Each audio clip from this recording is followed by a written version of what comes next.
James 2:13. For judgment will be merciless to the one that has shown no mercy. Mercy triumphs over judgment. So James just finished talking about you shall love your neighbor as yourself and don't show partiality, favoritism, discrimination based on somebody's outward appearance. Now we go here and we're talking about showing mercy.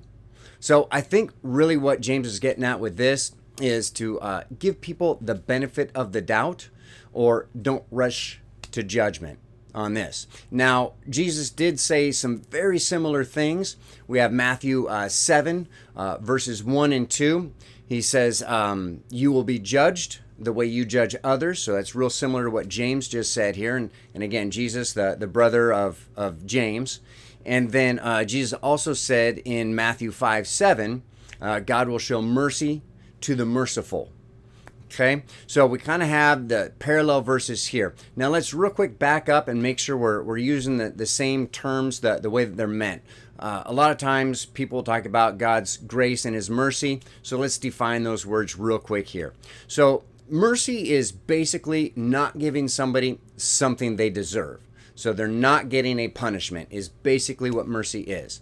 Now, grace is giving somebody something that they don't deserve.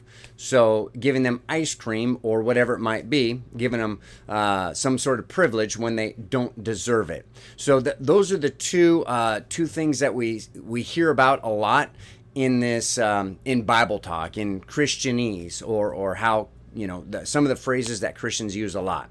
So we do have an example that Jesus used, Matthew 18, 21 through 35. We have the big guy. He's owed a lot of money, so he calls one of his servants who owe him 10,000 talents. And this is worth over $1.5 million, give or take in today's money, 2022. And so he forgives him that because the guy begs him to forgive it, the debt. And then right after that servant who got forgiven over $1.5 million goes to somebody else and says, hey, that money you owe me, I need you to pay me that right now. And that was 100 denarii, and that's worth in today's money around $30,000. So then the big guy, he found out about his servant who owed him, that he forgave $1.8 million, and he says, dude, you can't do that. No, we're going to throw you in prison. And then Jesus finishes that saying, that's the way God's going to be with you if you're not forgiving other people. So we also have Matthew 6:15. If you don't forgive others, then God's not going to forgive you. So, and that's kind of you're going to reap what you sow type idea. So let's park on forgiveness real quick and talk about what forgiveness is. Forgiveness, because a lot of times I know growing up, mom or whoever, they'd say, forgive and forget. That's not what forgiveness is. Forgiveness is not doing somebody back to what they did to you. So that's what that is. You don't have to forgive and forget. In fact, most of the time it's unwise to do that. So we want to forgive, but still remember. So you invite somebody over and they steal a bunch of your best silverware. So we're going to forgive them. We're not going to try and get back at them and go steal something from them. Instead, what we're going to do, we can still have them over, but we are going to keep more of an eye on that person. We're not going to give them free reign of the house anymore. So forgive and forget, false. Forgive means don't hold it against that person. Don't get them back. Okay. Now let's also remember who James is writing to.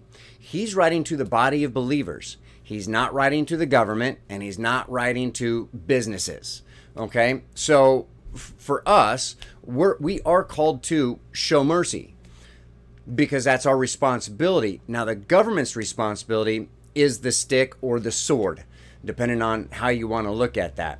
So the government is not responsible to show mercy. If somebody's going out murdering people and stealing stuff, and that's the government's responsibility to step in with the sword and punish that person. We as believers are not called to do that, though. So now again, we see this type of stuff in growing up. right? We're playing with our Legos, and our brother or sister comes along and takes one of our Legos and uses it on their spaceship or on their little town that they're building for all their little people. So don't rush to judgment on that. Show them mercy. Give them the benefit of the doubt. Maybe they didn't know you were about to use that piece and they thought it was one you had set off to the side because you weren't going to use it. So that's where we don't want to rush to judgment. I know in church, everybody's got their own spots that they like to sit, and when somebody sits in a spot that's not assigned to them, and I'm joking here, it's normally seats aren't assigned, but we normally sit in the same spot every time. So if somebody grabs your seat, there's a chance that they didn't do that on purpose. There's a chance that while we're driving along and somebody cuts you off, they probably didn't mean to do that. It wasn't a personal attack on you. So it's okay to give them the benefit of the doubt. You don't know what that person's been going through. They might be on the hospital because they got a pregnant wife and she's screaming and hollering. It could be that they're being absent-minded because they just lost a father or a mother or something like that. We don't know what's going on with that person. Okay, so when it comes to judge, we're not supposed to be judging somebody based on their outward appearance. However, and I also want to throw in here, or based on one action, right? If that person who's driving along cuts you off time and time and time again, or keeps stealing those Legos after you've asked them not to, now we're past that, and now we're going to judge them on their actions. Dude, you're not showing me love. You're not treating me the way I would want to be treated. So there's those types of things here. So not based on outward appearance, not really based on one action, but it can be based on an habitual set of actions. So we are supposed to judge actions when it comes to that. If somebody's, and James will get into this a little bit more later, if you're not acting like a Christian, you probably aren't one.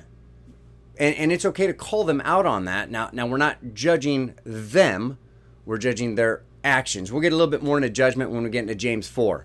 Okay, so again, these one actions here, if somebody has a BLM sign on their window or a stars and bars on their window or something like that, well, that's an outward appearance. We don't necessarily know what that symbol means to that person, so we shouldn't be judging them on that. If they decide to have one beer, right? The Bible says don't get drunk, but it doesn't say you can't drink. So we can't judge them based on one action, right? Again, when we look at outward appearances with CRT and that type of stuff, there's the all white people are this way or black people are this way. No, that's based on outward appearance. We're called not to do that. James specifically calls that sin. Okay, so now one other thing I do want to throw in here is stereotypes versus racism. So stereotypes are good for a time and a place, but it does need to be based on like statistics. So just quick examples out there, and we're not using this for negative things, but it is okay to observe that certain cultures have certain different things that they do. There's certain cultures that are really good in education and they make more money than other cultures. And we can look at that based on outward appearance, and that's statistics only. That's not, we're judging them based on that. Another thing too, if you want to look at NBA players, this is professional basketball, right? There's a certain group that is by and large the majority when it comes to professional basketball players. So we're not judging these people on their worth. We're just making observations as far as there's a certain group here and there. But again, this judgment, that's not what we're doing here. So I guess when it boils down to it, judgment will be merciless to the one who has shown no mercy, because mercy triumphs over judgment. Basically, whatever goes around comes around, and we need to make sure that we're not judging people based solely on their outward appearance.